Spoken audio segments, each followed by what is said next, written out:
Fala, meu povo, beleza? Bora programar? Então, para quem não me conhece, meu nome é Diego Tavares e hoje a gente vai programar um pouco em Rust. A gente vai começar a desenvolver um projeto chamado Brad Paper. Quiser saber um pouquinho mais sobre o que é esse projeto, o que ele vai fazer no final, todos os módulos que vão envolver esse projeto, eu fiz um vídeo só sobre isso. Então, vou deixar o link aqui, é só clicar e assistir para entender um pouquinho sobre o que a gente está desenvolvendo, tá?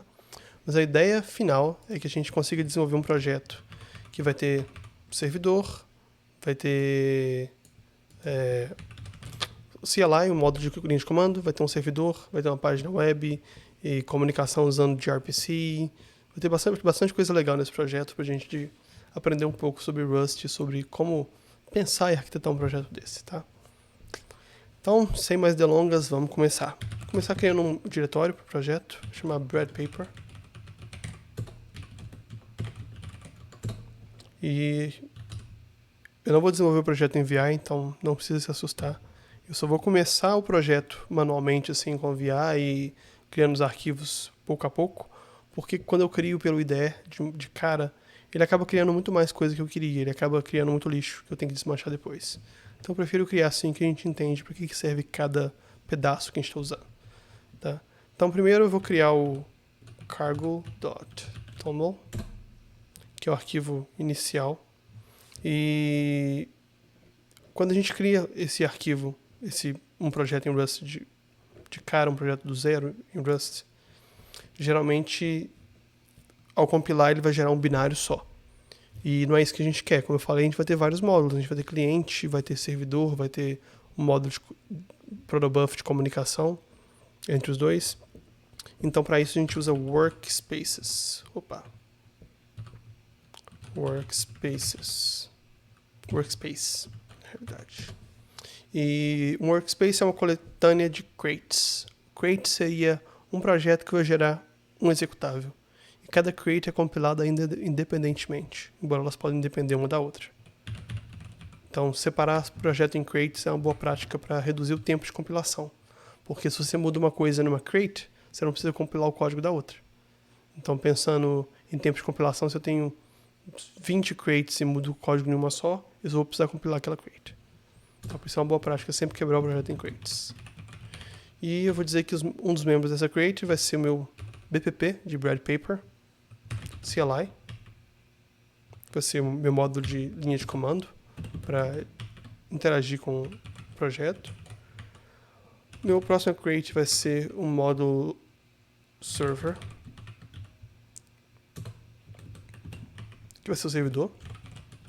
E o outro vai ser Proto, que vai ser um modo de comunicação usando protobuf.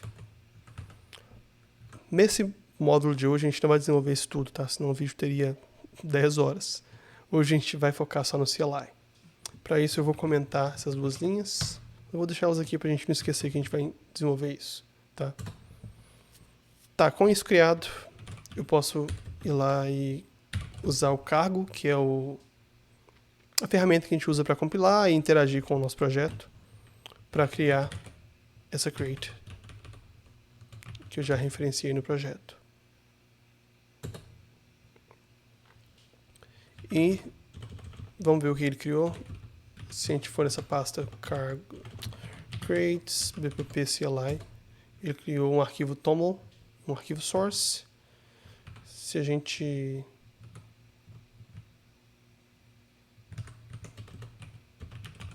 dá um cat nesse source, ele vai ter um arquivo main, é só um hello world, tá?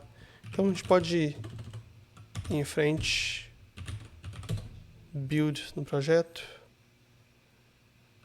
e aqui a gente já vai ver que ele criou, ele está buildando sem otimizar, porque a gente está buildando no modo debug, e isso tudo vai estar aqui em target, debug.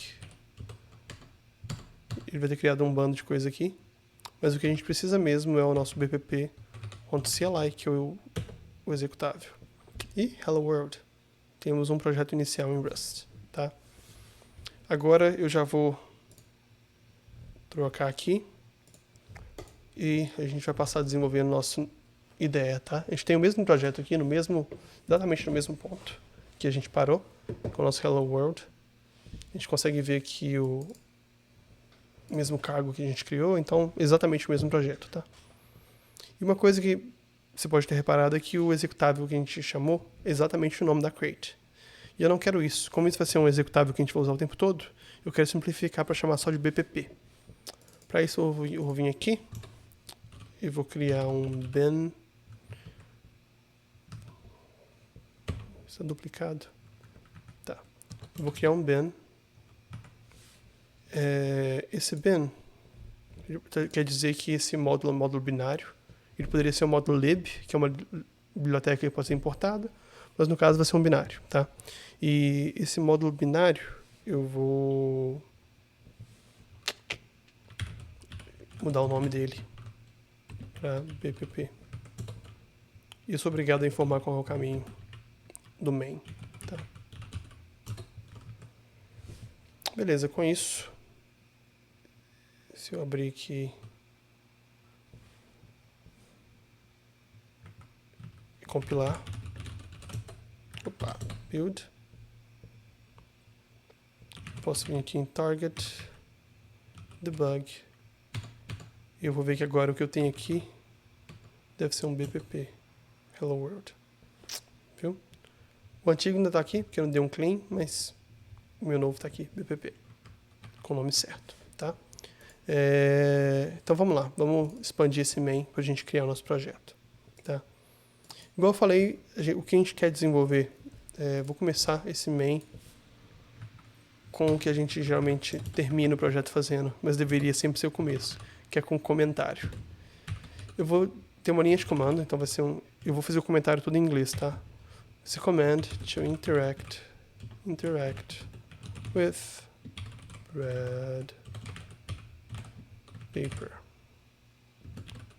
notes. Então vai ser uma linha de comando para interagir com notas de red paper. E quais comandos que eu estou pensando em ter aqui? Eu vou ter um bpp add para adicionar uma nota, bpp rm para remover uma nota, e um bpp search para a gente buscar por uma nota, tá?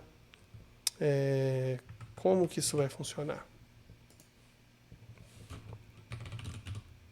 O add, deixa eu só reduzir meu microfone que eu acho que ele está estourando.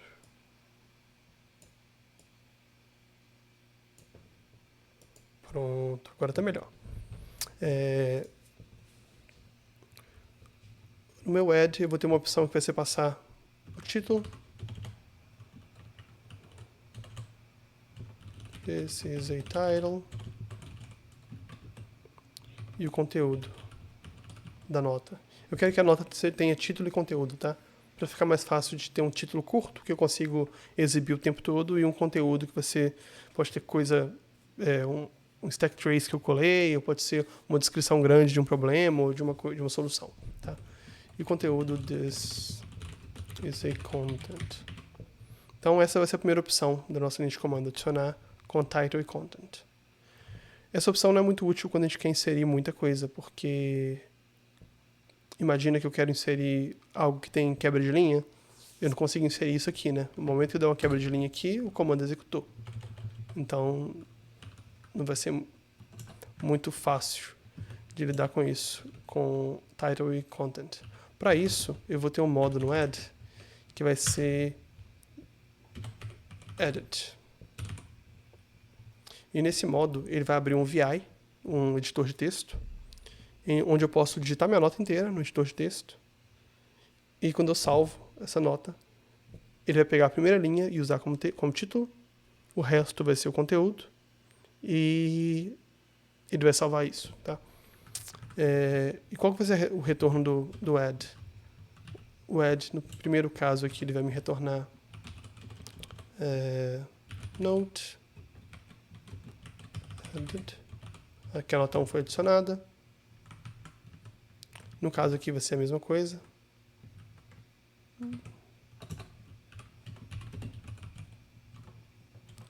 Eu tô pensando, acho que vou deixar só as opções aqui, eu não vou deixar as respostas. só para deixar mais conciso e para a gente não ter que escrever muito. Tá? Então essas são as duas opções de add.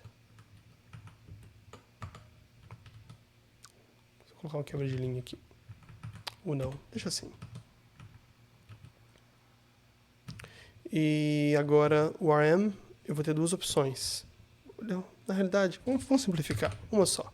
Eu vou remover por ID. Então eu posso passar um ID 1 e vai me remover uma nota que tem um ID 1. Ou vai me retornar aqui, não existe nenhuma nota com ID 1. O search vai ser um pouquinho mais complexo, mas não muito. Ele vai buscar... Eu posso fazer só search por...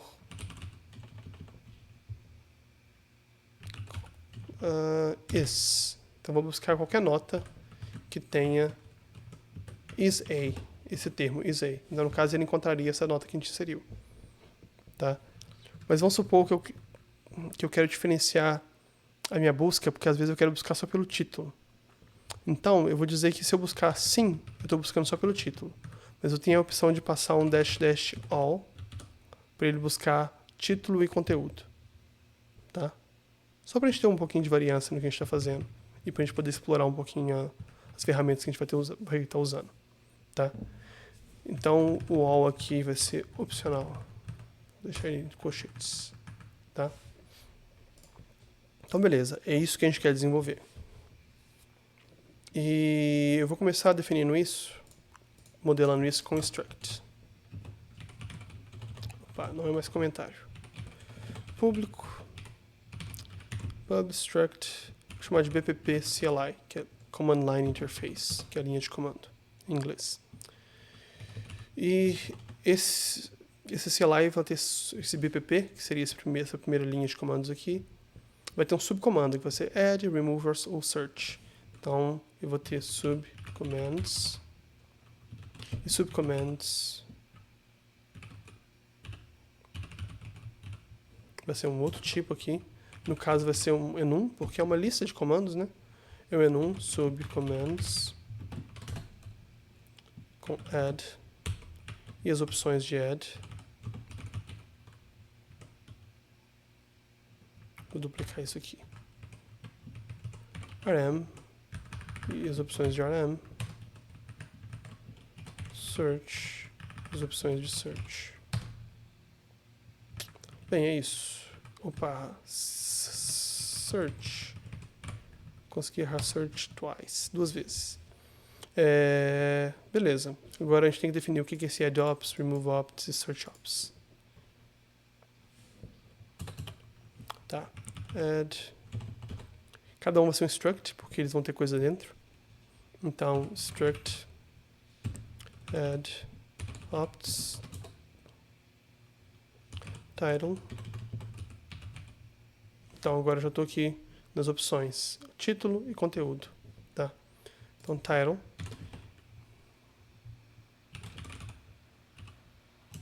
Content. Esse é um string também. E o último aqui vai ser edit, que vai ser um booleano. Certo? Só que aí a gente já começa a entrar numa coisa mais interessante. Título e conteúdo são obrigatórios se edit não for fornecido. Então quer dizer que na prática eles são opcionais. Então vou falar que tanto o título quanto o conteúdo... Eita. Desculpa, gente. Deixa eu voltar para cá. Tanto o título quanto o conteúdo aqui são optional de string. Quer dizer que são opcionais, tá? E eu vou parar por aqui, não vou fazer o RM e o search, porque eu vou adicionar uma ferramenta para me ajudar agora, tá?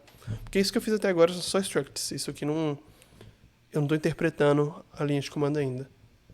E eu não vou interpretar isso na mão, eu não vou ficar quebrando string para ver o que tem dash, o que não tem, o que tem aspas. Isso é muita coisa para fazer na mão. E tem gente que já fez isso para mim, claro. Tem uma biblioteca para isso. Então a gente vai adicionar uma dependência aqui. Primeiro eu vou entrar na minha crate, que eu quero adicionar minha dependência só na crate, não quero adicionar no projeto inteiro. Tá? Então, creates bpp CLI. E eu vou adicionar, qual que é o nome? Cargo, add, chama struct opts, struct opt, é o nome da dependência que eu quero, tá? Fazendo isso, o cargo já vai baixar para mim essa dependência. Se eu olhar aqui no meu cargo.toml, ele já adicionou aqui struct opt na última versão disponível estável. E meu IDE já está processando aqui. Beleza. Então agora eu posso vir aqui e importar isso. No caso de Rust, a gente não importa as coisas, a gente usa as coisas. Então a gente vai usar struct op. É isso que eu quero importar. Usar. E eu vou usar outra mágica de Rust, que são os derivados. Ao invés de ter que importar, estender essas coisas em Rust, não são assim que funciona, a gente deriva. Eu vou derivar um tipo struct op aqui. E eu já vou derivar um debug aqui também, tá? Esse debug vai servir para quando a gente quiser imprimir esses subcomandos, tá? Principalmente para quando a gente quiser debugar ou imprimir no log, para a gente conseguir ver o que está acontecendo. A gente vai ver isso aqui funcionando. Então eu vou derivar struct op em todos os meus tipos aqui até agora, tá? E outra coisa que eu vou fazer, aqui eu tenho que dizer que isso é uma lista de subcomandos. Mesma coisa, derive struct op subcommand. Beleza? Agora no add, eu já vou começar a documentar minhas coisas aqui usando o struct op, porque quando eu for gerar o comando, ele já vai me dar toda a documentação usando isso aqui, tá? A gente vai ver como é que isso funciona daqui a pouco. Struct op about add. Vou documentar aqui isso aqui, adicionar uma nova nota. New note. Já vão duplicar isso aqui. rm new note. Search. Eu cismei com search hoje, faltou no R. Search for note. rm existing note. rm remove existing note and search for a note. Beleza. Já tem o search aqui implementado. E agora vamos para os opts. Agora que eu já tenho o básico aqui, eu vou terminar de fazer o add, que depois eu só copio e colo e faço o rm search. Vai ser mais fácil. Agora eu vou para a parte interessante, tá? Para cada argumento eu consigo definir um tanto de coisa que ele já vai gerar para mim automático. Então, mesma coisa. Deixa eu só conferir uma coisa que eu acho que eu cometi um erro aqui. Isso aqui é uma função, não é um derive. Isso. Aquelas coisas ficam no fundo da cabeça que você acha que você fez errado, depois bate um sininho e você descobre que realmente estava errado. Melhor descobrir agora do que esperar o compilador gritar comigo. Struct op. Opa, o que eu estou fazendo? Não, nesse caso aqui é o título. Então o título vai ser um struct op. E eu vou definir várias coisas que ele vai ter. O título, primeiro, ele vai ter duas formas de ser definido, long e short. Long é quando a gente define com traço assim, isso é uma definição longa. E um short seria um dash T, assim, isso seria um short. Tá? Então vou voltar para o title aqui. Então short, para esse aqui, title vai ser T. Tá? Long eu não preciso dizer porque vai ser title. Então o default é o mesmo nome do argumento. Já vou definir um help aqui. Node title. E por enquanto eu vou deixar nisso. Vamos copiar aqui.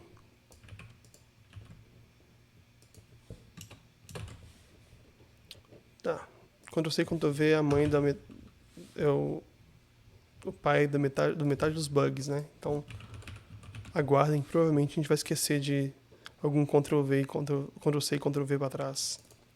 E, gente, eu tô com sono, então já tô trocando as palavras. Paciência comigo. Edit. Vai ser where. E o edit, no caso, vai ser edit using them, que é o editor de texto. Tá? Beleza. Quase pronto. Vai ter uma mágica a mais que a gente vai usar aqui, que vai ser bem interessante. No add, a gente tem o caso em que o título e o conteúdo só são requeridos se o edit não for definido. Tá? E a gente já vai colocar uma regrinha aqui para cuidar disso. Tem uma definição que chama required unless one. E isso recebe um vetor com o nome. No caso, vai ser edit. Quer dizer que isso aqui só é requerido se o edit não for fornecido. Tá? E uma outra coisa interessante que a gente vai fazer aqui, porque imagina que alguém define o edit e título ao mesmo tempo. Isso não vale. Então a gente vai dizer que isso conflita with all. E a gente vai passar uma lista aqui com edit. Tá? E isso aqui vai ser o mesmo para cá. Opa, tá faltando vírgula, Agora sim. E no caso daqui, é o inverso. O edit só é requerido se title and content não foram fornecidos. E ele conflita com ambos. Então, já vamos colocar um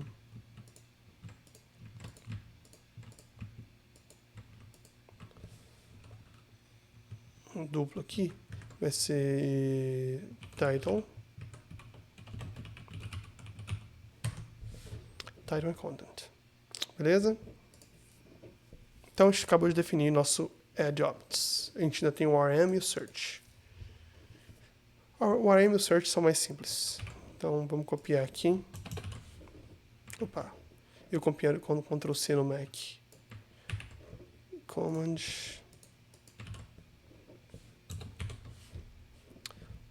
Então esse aqui vai ser o RM Opt. Se a gente lembrar aqui, o RM tem um ID só. Que é, no nosso caso, vai ser um string. ID. Vai ser um... Ele não vai ser opcional, porque é obrigatório ter um ID. Vai ser um string. Ele não conflita com ninguém, então a gente pode deletar essa mágica aqui. Isso é um ID. Opa, node. Isso é note. Aí, ó, Ctrl C que já me mostrou que eu copiei e colei um troço errado em tudo quanto é lugar. Ah, só 2 lugares. Não, poderia ser pior. Note title, note content. Deixa eu parar de rolar igual um doido, senão todo mundo fica zonzo. Isso aqui vai ser um note ID. ID of note to be removed. Vamos ser um pouco mais amigável nos nossos comentários, né? No nosso help. Porque um help que não descreve o que está acontecendo não ajuda ninguém. Então, meu RM é só isso. E meu search.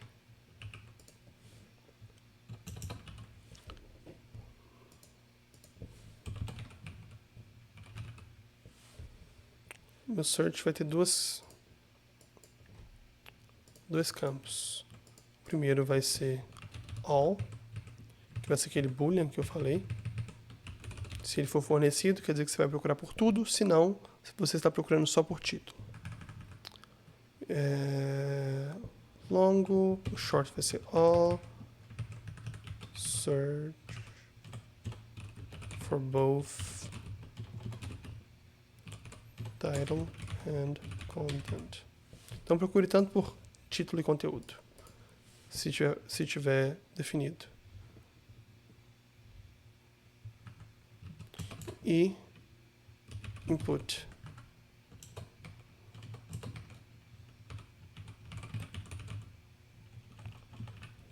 O som não tá pegando. Struct up. Esse aqui eu vou deixar ele vazio, porque ele vai ser só a string que vem depois do comando, sem nenhum dash. Então ele não vai ser, ele vai ser isso aqui, né? A string que vem depois do próprio subcomando. Por isso que ele vem vazio, tá? Beleza. Só que por enquanto o nosso main não está fazendo nada, né? A gente tem que instanciar essa bagunça que a gente criou aqui. Primeiro vamos instanciar a nossa classe nova. A gente vai usar um método from args, que vem da biblioteca que a gente importou, vem desse struct up. E aí a gente vai fazer um match para descobrir o que ele está chamando, né? Na realidade, não. Falta coisa aqui. Ah, claro. Por enquanto, isso aqui nosso... Por enquanto, esse BPP CLI, se a gente navegar aqui, ele é só um struct. A gente tem que implementar ele ainda, ele não faz nada, né? Então, vamos criar ele.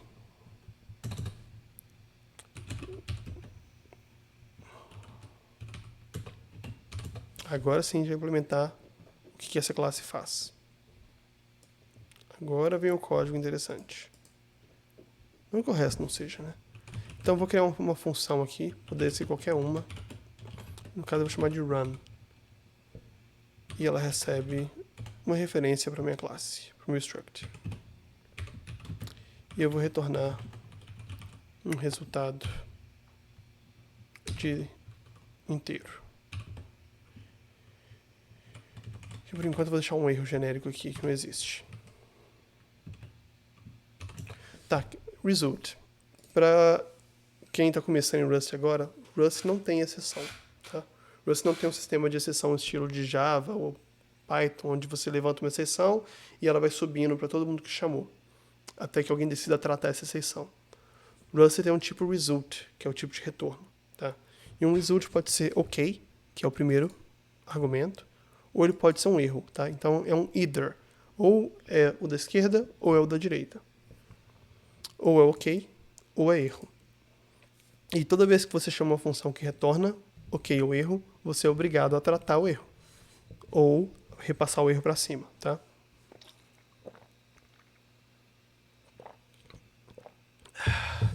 Bateu a sede. Então, beleza. No caso aqui, eu vou definir um tipo de erro para minha classe. Por enquanto eu não vou implementar esse tipo de erro. Isso vai ficar para o nosso próximo vídeo. Mas eu já vou adiantando que ele vai ser um enum. Que algum dia a gente vai implementar. Quais são os tipos de erros que a gente aceita. Tá, então o que a gente vai fazer nesse run? A gente vai receber nossos argumentos e interpretar o que o usuário chamou. Tá? Então eu vou chamar um match em cima do meu subcomandos, que eu defini lá em cima.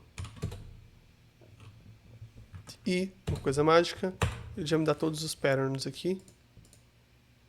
Eu vou chamar isso aqui de add opts, rm opts, search opts. E ele tá vermelho aqui falando que o meu match, essa expressão toda aqui, não retorna esse tipo. Para resolver isso aqui, por enquanto a gente vai sempre retornar 0. Aí eu não expliquei por que estou retornando inteiro, né?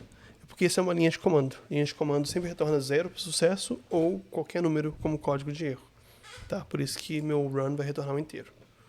Porque aqui embaixo no main, eu quero fazer um CLI. Eu quero fazer um CLI.run. BPP CLI. Vou fazer um run para chamar meu comando. E o run retorna o resultado. E eu falei, a gente sempre tem que tratar os erros, né? Então, eu vou dar um match aqui. Se for ok, não vou fazer nada. Então, isso é nada, tá? Esse parênteses assim é nada. Se for um erro, que é o tipo de erro,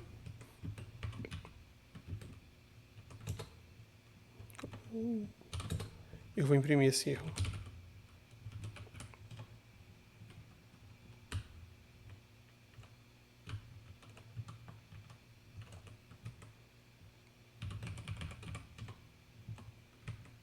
Tá, o que é isso aqui? Depois vou dar uma olhada na documentação de Rust, mas quando eu estou imprimindo, ou quando eu estou gerando uma string a partir de um formatador, toda vez que tem um colchete aqui, quer dizer que vai ser uma variável que vai ser inserida. Se eu passar uma interrogação, quer dizer que eu quero chamar o debug dessa variável, tá? E lembra que eu falei que nossos tipos aqui estão debug? É exatamente esse tipo de debug que vai ser chamado aqui, mas no caso para o erro, tá? Mais sobre isso daqui a pouco, talvez. Mas tá, vamos voltar para os comandos. Por enquanto, a gente não vai implementar nada disso, nada dos comandos, a gente só vai imprimir o que foi recebido para a gente confirmar que está funcionando. Println, println, add, isso aqui foi chamado um add, com as opções. Eu vou chamar o debug de add opts. E add opts é aquele tipo que eu criei e eu derivei debug. Então ele sabe como ser debugado. Ele sabe como imprimir uma versão debug de si mesmo. Tá? Eu vou copiar isso aqui porque vai ser igual para todo mundo por enquanto. rm with opts e search with opts. Beleza? Por enquanto é isso que eu vou fazer. Eu vou só imprimir o que eu recebi para a gente ver se está funcionando. E vamos tentar compilar. Cargo build. Mas eu não esqueci de nada, né? Já tivemos um erro. Esperar compilar de primeira sem erro também já é demais, né? Vamos lá. Primeiro, ele está me dizendo que eu tentei imprimir um erro do tipo bpp CLI erro, mas ele não pode ser formatado com um formatador de debug. Por quê? bpp CLI erro não implementa debug. Certo? Então o que eu vou fazer aqui? Vou fazer com que esse bpp derive debug. Eu já estou prevendo que vai dar um outro erro aqui, que eu acabei de ver uma coisa que vai estar errada.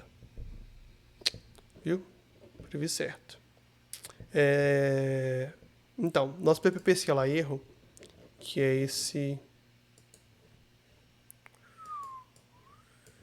Cadê ele? bpp CLI erro. Esse tipo aqui, ele é privado, tá vendo que não tem um público? E ele está dizendo, ó, você não pode vazar um tipo privado. Por que ele está vazando? Porque eu tenho uma função que é pública, ou seja, ela vai ser chamada de fora da minha classe, do meu namespace, e ela retorna um erro que é privado. Então, como que quem chamou algo de fora vai ter acesso a esse erro se ele é privado? Então, vou colocar um pub aqui. Gente, o compilador de Rust é uma mãe. Ele te mostra o erro, ele te fala onde está errado, te fala como consertar, ele te pega na mão e te leva, vem cá, vamos consertar junto, tá? E geralmente funciona. Então vamos lá. Vou limpar aqui. Vamos construir. Agora funciona. E vamos testar nosso código.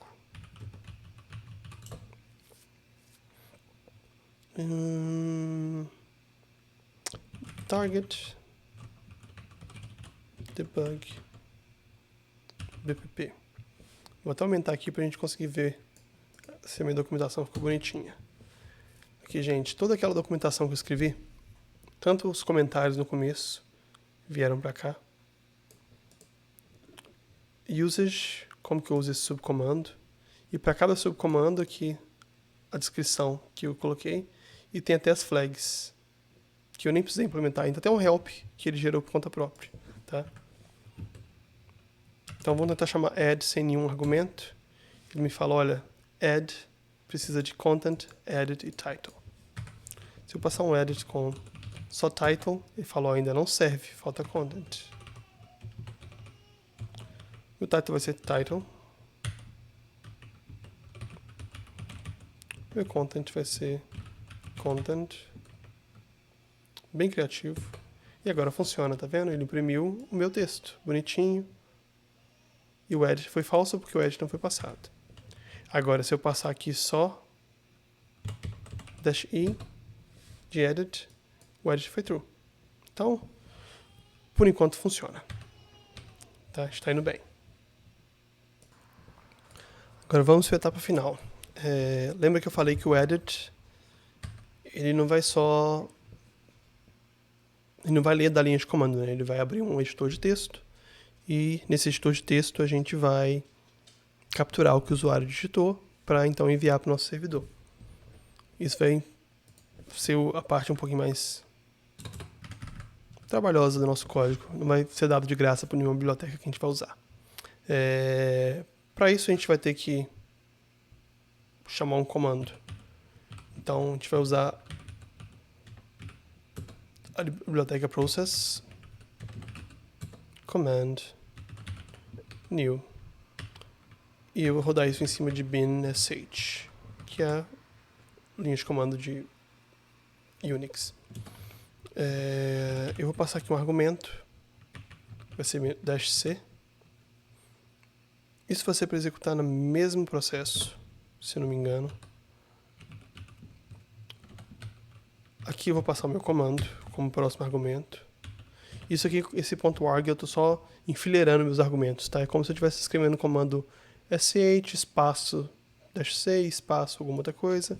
Esse comando aqui eu vou jogar ele para uma variável que eu vou preencher daqui a pouco. Seja o que for que a gente vai rodar aqui, no caso abrir o IDE, a gente vai fazer um spawn. Tá? E o que um spawn faz? Vamos abrir aqui a documentação. A documentação de Rust, gente, é organizada, bem escrita e fácil de entender. O spawn, ele executa o comando como um filho do processo. E ele retorna um handle para esse processo. Tá? E é isso que a gente vai fazer. A gente está no processo do nosso RDD, nosso comando. A gente vai criar um filho para chamar o editor de texto. Depois que esse editor de texto encerrar, a gente ainda tem o domínio, o handle do que executou para a gente pegar o resultado. Tá? Se a gente quisesse, por exemplo, pegar o resultado de sucesso ou erro. Spawn vai retornar um result. Tá vendo aqui? O certo seria eu tratar esse erro e retornar isso de um tipo BPP CLI erro. Por enquanto, a gente não vai fazer isso para economizar tempo, tá? No próximo episódio, a gente é sério agora. No próximo vídeo, a gente vai lidar com erros de uma maneira um pouco mais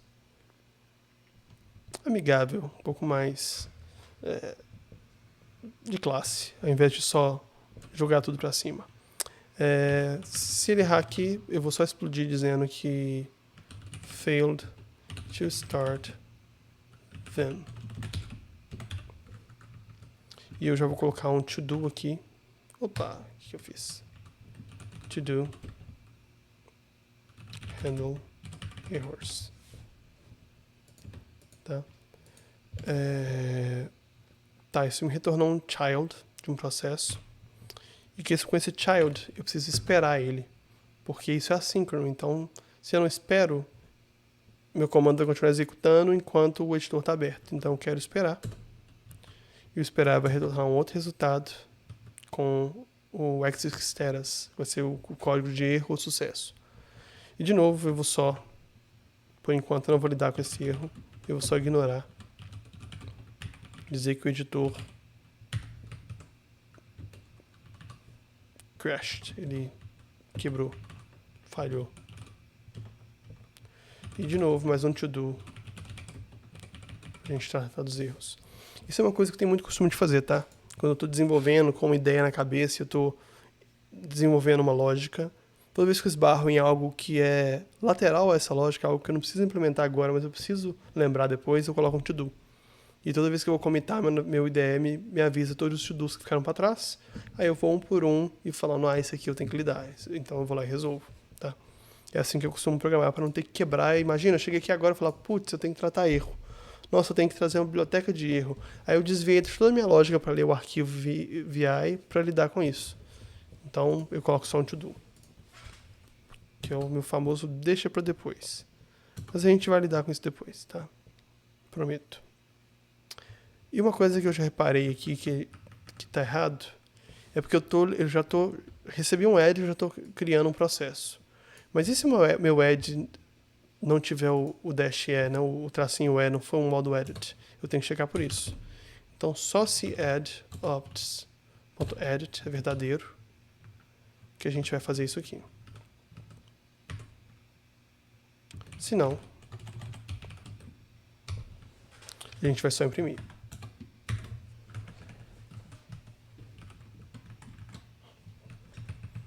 E no final aqui a gente também vai imprimir. Então eu já vou deixar um print aqui.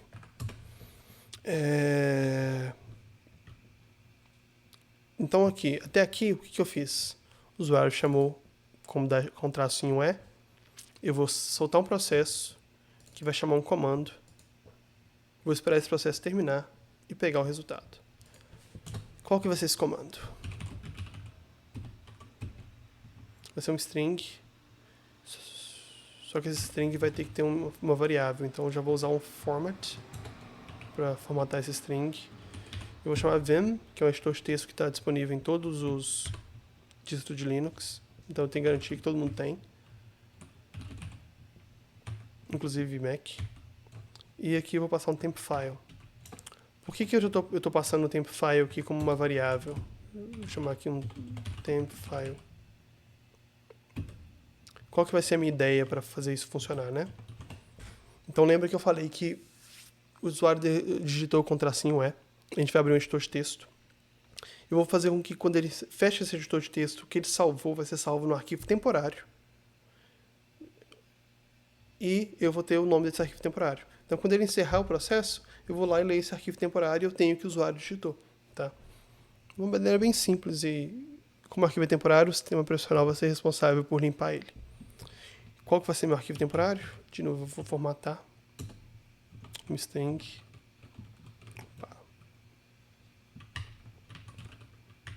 Vai ser debaixo de temp, que o sistema operacional limpa para mim. Note. Pronto, BPP. O BPP é um tipo que eu estou criando agora, tá? Uma extensão que eu estou criando agora. Não quer dizer nada. Tá. Outro problema que a gente esbarra aqui. Vamos supor que eu tenho dois usuários no mesmo sistema operacional chamando essa linha de comando. Os dois vão estar tentando escrever no mesmo arquivo. Então um vai escrever em cima do outro, um vai sair com o resultado do outro, vai ser uma bagunça. Então eu tenho que garantir que esse arquivo que eu estou escrevendo seja único. Para isso eu vou ter que inserir um ID aqui, ou um número randômico. Opções de número randômico. Eu poderia pegar timestamp, ano, mês, dia, hora, minuto, segundo, milésimo de segundo. Mas lidar com hora e timestamp quer dizer que você tem que pegar geralmente um double, transformar isso em string, aí tem precisão, e já cansei. Eu vou usar uma biblioteca para isso, uma biblioteca bem simples. Então já vou dizer que isso aqui vai vir de uma variável. E a biblioteca que eu vou usar para isso chama UUID, que é uma biblioteca padrão para gerar ID para as coisas, principalmente para banco de dados. Tá? Então, de novo, eu vou vir aqui, entrar no meu projeto, creates, bpp, cargo, add. O nome dessa biblioteca é UUID. Só que eu tenho que adicionar uma feature específica dela, porque eu quero o UUID V4, que a versão 4 de UUID é a que usa timestamp. Então ele vai gerar um ID único para aquele segundo. Então eu garanto que esse ID vai ser único, simplificando. Então eu preciso da V4. O que isso fez aqui no meu arquivo? Ele adicionou UUID. adicionando a feature V4, tá? Quem quiser, dá para digitar na mão aqui também, tá? Mas como eu tenho preguiça de descobrir qual é a versão mais atual, eu só uso o cargo que ele já me dá a versão mais atual, tá? Então agora eu já tenho UID aqui, eu vou fazer o seguinte, UUID new v4. Pronto, ele gerou para mim um ID único aqui.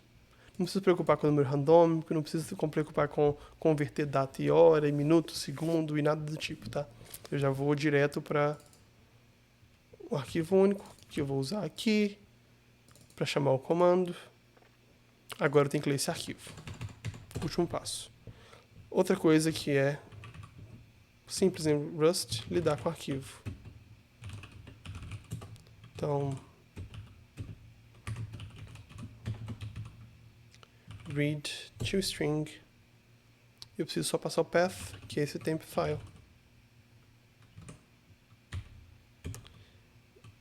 Tá, isso me retornou um result, certo? E de novo, eu vou só jogar para frente esse problema. Error, failed to read temp file. Já vamos jogar isso para baixo. Já vamos copiar esse to do.